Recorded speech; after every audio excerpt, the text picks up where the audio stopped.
আসসালামু আলাইকুম। কেমন আছেন সবাই? আশা করি সবাই ভালো আছেন। আল্লাহর রহমতে আমি অনেক ভালো আছি। আজকের রেসিপি নিয়ে হাজির হয়েছি। সোয়াবিন আলু ডিমের রেসিপি, একদম ঘরোয়া পদ্ধতিতে, একদম হাতের কাছের মশলা দিয়ে বানানো। তো দেখেন বন্ধুরা, প্রথমে ডিম সিদ্ধ করে নিয়েছি তিনটা, চারটা সিদ্ধ করে রাখা আলু নিয়েছি, একদম সিদ্ধ করে নিয়েছি। নতুন আলু চারটা ভালো করে ছিলে রেখে দিয়েছি। তারপরে সোয়াবিনও আধা ঘন্টা আগে ভিজিয়ে রেখেছিলাম, ভালো করে ভিজে গেছে, ভালো করে ধুয়ে রেখে দিয়েছি। এখন ওটি একটু ভাজা ভাজা করে নিতে হবে, লাল লাল করে। সোয়াবিনটি 100 গ্রাম সোয়াবিন নিয়েছি, তিনটা ডিম, চারটা আলু, মধ্যম সাইজের মিডিয়াম সাইজের চারটে আলু নিয়েছি, তিনটা ডিম নিয়েছি। তো দেখেন বন্ধুরা কি কি মশলা নিয়েছি। এখানে নিয়েছি পরিমাণ মতো লবণ, নিয়েছি সরিষার তেল, নিয়েছি প্যাকেটের গুঁড়ো গরম মশলা, ফোড়নের জন্য নিয়েছি দালচিনি, একটা তেজপাতা, নিয়েছি দুটো মিডিয়াম সাইজের পেঁয়াজ কুচি করে, নিয়েছি 1 চামচ মরিচের গুঁড়ো, পরিমাণ মতো যে যার মতো ঝাল খাবেন, নিয়েছি 1 চামচ হলুদের গুঁড়ো, এখানে নিয়েছি রসুন বাটা, পেঁয়াজ বাটা, আদা বাটা আর জিরে মশলা বাটা, সব পরিমাণ মতো নিয়েছি। তো দেখুন বন্ধুরা, একদম হাতের কাছের মশলা দিয়ে তৈরি হবে রান্নাটা, একদম ঘরোয়া পদ্ধতিতে। দেখেন এবার চুলায় চলে আসলাম। চুলায় কড়াই বসাই দিয়েছি, কড়াই গরম হয়ে গিয়েছে, দিয়ে দিলাম তেল, দিয়ে দিলাম একটু লবণ, তেল লবণ দিয়ে দিয়েছি। এবার ভেজে নেব ডিম। এরকম তেলে হলুদ লবণ দিলে ডিমের কালার ভালো আসে, তার জন্য আগেই দিয়ে দিলাম। তো ডিমটা ভালো করে ভেজে নিব, উল্টে পাল্টে লাল লাল করে। দেখেন বন্ধুরা কিরকম লাল লাল হয়ে গেছে ডিম ভাজা। এবার সিদ্ধ করে আর আলু রাখা ওগুলা ভেজে নেব, ভালো করে উল্টে পাল্টে লাল লাল করে ভেজে নেব। এখানে কোনো আর হলুদ লবণ ব্যবহার করব না, যেটা আছে তেলের মধ্যে সেটা দিয়ে হয়ে যাবে। হালকা রং হয়ে গেছে ভাজা। এবার কড়াই গরম হয়ে গেল, দিয়ে দিলাম তেল।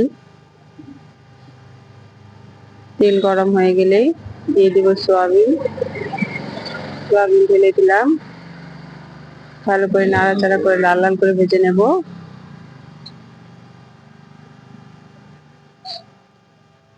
দিয়ে দিব একটু হলুদ গুঁড়ো, দিয়ে দিব একটু লবণের গুঁড়ো পরিমাণ মতো। ভালো করে এবার লাল লাল করে ভেজে নিতে হবে।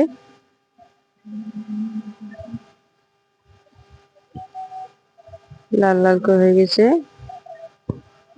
ভালো করে হয়ে গেছে সয়াবিন। এবার তুলে নেব।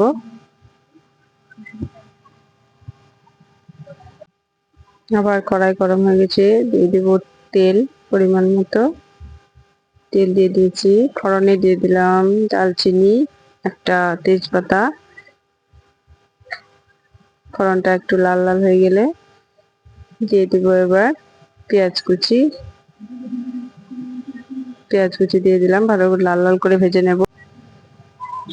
ভালো করে নেড়ে চেড়ে লাল লাল হয়ে গেছে, লাল লাল করে ভেজে নিয়েছি। এবার দিয়ে দিলাম পেঁয়াজ বাটা, রসুন বাটা, আদা বাটা, জিরে বাটা, সব ভালো করে এবার নেড়ে চেড়ে কষায় নেব, কষিয়ে নেব যতক্ষণ না তেল ছাড়ে। দিয়ে দিলাম একটু জল মশলা কষানোর জন্য, দিয়ে দিলাম পরিমাণ মতো হলুদ, দিয়ে দিলাম পরিমাণ মতো লবণ। ভালো করে কষাবো।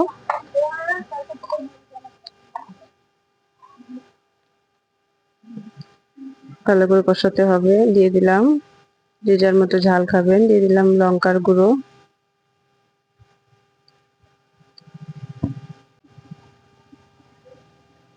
মশলা ভালোভাবে কষানো হয়ে গেছে, এবার দিয়ে দিলাম ভেজে রাখা আলু। ভালো করে একটু কষিয়ে নেব, ভালো করে 4-5 মিনিট একটু কষিয়ে নিতে হবে।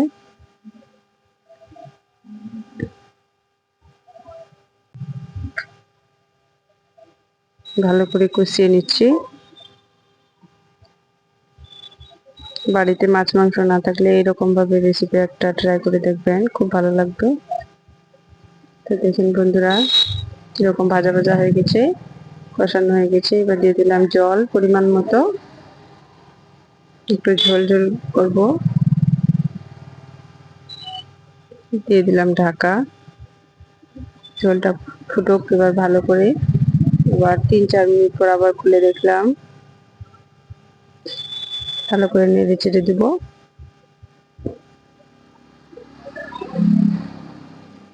ফুটে গেছে জলটা, দিয়ে দিলাম এবার সোয়াবিন,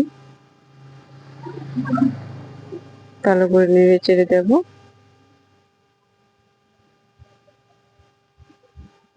সোয়াবিন থেকে তেল ছেড়ে দিয়েছে, এবার দিয়ে দিলাম ভেজে রাখা ডিম,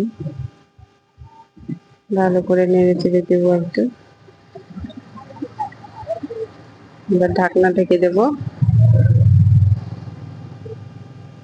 আবার 2-3 মিনিট পর খুলে দেখলাম অনেকটা ঝোল টেনে নিয়েছে। দিয়ে দিলাম এবার গরম মশলা গুঁড়ো, আবার খুলে দেখলাম ঢাকনা, ঝোলটা অনেকটা গাঢ়া হয়ে গিয়েছে, রান্না প্রায় শেষের দিকে। ভালো করে নেড়ে চেড়ে নেব। আবার 1 মিনিট ঢেকে রাখবো। এবার ঢাকনা খুলে নেড়ে চেড়ে দেবো ঝোলটা কমানোর জন্য। এবার দিয়ে দিলাম ভাজা মশলা, জিরে মশলা ভাজা দিয়ে দিলাম, ভালো করে নেড়ে চেড়ে এবার নামিয়ে নেব। রান্না কমপ্লিট হয়ে গেছে। ভিডিওটি ভালো লাগলে লাইক, শেয়ার